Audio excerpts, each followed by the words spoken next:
கர்த்தருடைய பரிசுத்த நாமத்திற்கு மகிமை உண்டாவதாக. இந்த காலை வேளையிலே கர்த்தர் நம்மை ஒன்று கூட்டி சேர்த்து அவருடைய கிருபைக்காக கர்த்தரை நாம் ஸ்தோத்தரிப்போம். நன்றி இயேசுப்பா, ஸ்தோத்திரம் ஸ்தோத்திரம். இந்த புதிய நாளை ஆண்டவரே, எங்களுடைய ஆண்டவரே ஜீவியத்தில் நீ கொடுத்த கிருபைக்காக ஸ்தோத்திரம் அப்பா. காலை தோறும் உடைய கிருபைகள் புதியவைகளாக இருக்கிறது ஆண்டவரே. ஸ்தோத்திரம் ஸ்தோத்திரம். எங்களுடைய ஆவி ஆத்மா சரீரத்தை படைக்கிறோம். உன்னுடைய பரிசுத்த ரத்தத்தால் எங்களை கழுவும் ஆண்டவரே. எங்களை பரிசுத்தப்படுத்தும். எங்களுடைய குற்றம் குறைகள் மீறல்களை தயவாய் மன்னியும் ஆண்டவரே. இயேசுவே ஸ்தோத்திரம் ஆண்டவரே. உங்களுடைய வருகைக்கென்று எங்களை ஆயத்தப்படுத்தும், சபையாரை ஆயத்தப்படுத்தும். ஸ்தோத்திரம் அப்பா, ஸ்தோத்திரம் ஸ்தோத்திரம் ஸ்தோத்திரம். இயேசுவின் நாமத்தில் பிதாவே, ஆமென்.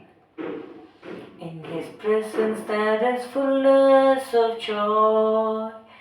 In His presence there is fullness of joy. My cup is overflowing, more than overflowing. Fullness, blessed fullness of joy. In His presence there is fullness of joy. In His presence there is fullness of joy. My cup is overflowing, more than overflowing. Fullness, blessed fullness of joy. அவர் சமூகமின் சந்தோஷமே, அது நிறைவான சந்தோஷமே. என் பாத்திரம் நிரம்பி நிரம்பி வழியுதே, ஆனந்தம் பேரானந்தமே. அவர் சமூகமின் சந்தோஷமே, அது நிறைவான சந்தோஷமே. என் பாத்திரம் நிரம்பி நிரம்பி வழியுதே, ஆனந்தம் பேரானந்தமே. சங்கீதம் 16:11. Psalm 16 and verse 11. ஜீவ மார்க்கத்தை எனக்கு தெரியப்படுத்துவீர்.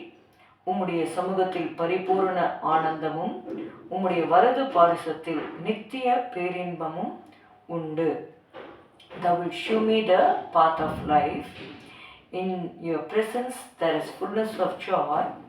At His right hand there are pleasures for evermore. In His presence there is fullness of joy. உம்முடைய சமூகத்தில் பரிபூரண ஆனந்தமும் உம்முடைய வலது பாரிசத்தில் நித்திய பேரின்பமும் உண்டு. உம்முடைய சமூகத்தை நாம் நாட வேண்டும் என்று சொல்லி வேதம் சொல்லுகிறது. சங்கீதம் 105 நம்ம வாசிக்கிறோம். 105 4வது வசனம். Psalm 105 and verse 4. கர்த்தரையும் அவர் வல்லமையும் நாடுங்கள், அவர் சமூகத்தை நித்தமும் தேடுங்கள். We are called to seek the presence of God always. தேவனுடைய சமூகத்தை நம்ம எப்பொழுதும் தேட வேண்டும் என்று நம்ம பார்க்கிறோம். எபேசியர்ல நம்ம வாசிக்கிறோம். We read in Ephesians chapter 6 verse 18. எபேசியர் 6:18. எந்த சமயத்திலும் சகலவிதமான வேண்டுதலோடும் விண்ணப்பத்தோடும் ஆவியினாலே ஜெபம் பண்ணி அதன் பொருட்டு மிகுந்த மன உறுதியோடும் சகல பரிசுத்தவான்களுக்காகவும் பண்ணும் வேண்டுதலோடும் விழித்து கொண்டிருங்கள். நம்ம அதாவது இப்போ விழித்து கொண்டிருங்கன்னு சொல்லும்பொழுது தூங்கவே கூடாதான் கேட்கலாம். We can sleep, but we should be vigilant in our spirit to pray for the pray always, watching with all perseverance and supplication for the saints. சகல பரிசுத்தவான்களுக்காகவும் பண்ணும் வேண்டுதலோடும். நம்முடைய போதகர்களுக்காக, ஊழியர்களுக்காக நம்ம அவங்கள ஜெபத்திலே தாங்க வேண்டும். நிச்சயமாகவே அப்போஸ்தலனாகிய பவுல் சொல்லுகிறார், நான் விண்ணப்பங்களினாலே ஜெபத்திலே போராடுகிறது போல நீங்களும் என்னோட கூட போராடுங்கள் என்று சொல்லுகிறார். Prayer is actually a warfare. ஹல்லேலூயா. நம்முடைய அப்போஸ்தலனாகிய பவுலே அது மாதிரி நீங்கள் தேவனை நோக்கி செய்யும் ஜெபங்கள். Romans 15 and verse 32. நீங்கள் தேவனை நோக்கி செய்யும் ஜெபங்களில் நான் போராடுவது போல நீங்களும் என்னோடு கூட போராட வேண்டும் என்று நம்முடைய கர்த்தராகிய இயேசு கிறிஸ்துவின் நிமித்தமும் ஆவியானவருடைய அன்பின் நிமித்தமும் உங்களை வேண்டிக் கொள்ளுகிறேன். சமாதானத்தின் தேவன் உங்கள் அனைவரோடும் கூட இருப்பாராக.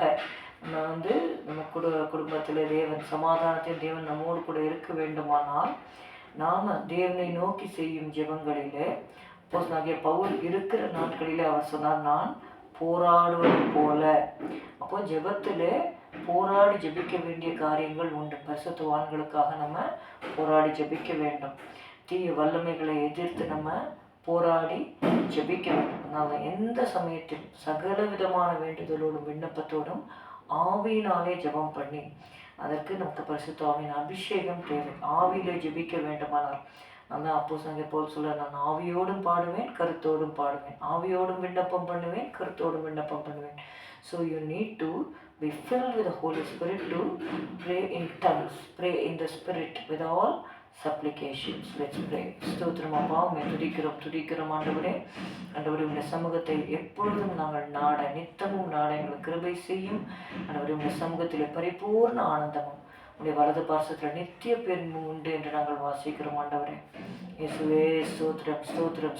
கிருபை செய்வீராக ஆண்டவரே. சமாதானம் இல்லாமல் இருக்கிற உடைய பிள்ளைகள் உடைய சமூகத்தை நாடி நீர் தருகிற உடைய சமாதானத்தை பெற்றுக்கொள்ள உதவி செய்யும். இயேசுவின் நாமத்தில் பிதாவே, ஆமேன். என் ஆத்துமாவே கர்த்தரை ஸ்தோத்திரி, என் முழு உள்ளமே உடைய பரிசுத்த நாமத்தை ஸ்தோத்திரி. என் ஆத்துமாவே கர்த்தரை ஸ்தோத்திரி, கர்த்தர் செய்த சகல உபகாரங்களே மறவாதே. Good morning. Have a good day. God bless you.